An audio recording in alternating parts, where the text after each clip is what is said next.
రాబోయే 23 మార్చ్ 2024 శనివారము నాడు శని త్రయోదశి వచ్చింది. కాబట్టి ఈ రోజును ప్రతి ఒక్కరు కూడా ఉపయోగించుకోండి. ఎందుకు అని అంటే శనేశ్వర స్వామి వారి యొక్క అనుగ్రహం మీతో ఉన్నట్లయితే మీరు ఎటువంటి కష్టాల్లో ఉన్నా సరే స్వామి వారి యొక్క అనుగ్రహముతో ఆ యొక్క కష్టము తొలగిపోతుంది అనేది గుర్తుపెట్టుకోండి.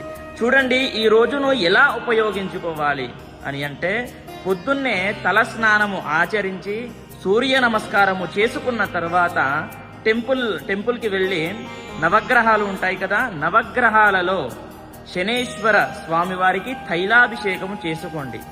తైలాభిషేకము చేసుకున్న తర్వాత ప్రదక్షిణాలు చేసుకోండి. 11 ప్రదక్షిణాలు చేసి కేజీన్ బాబు నువ్వులు, నల్ల నువ్వులు పూజారి గారికి దానంగా ఇవ్వండి.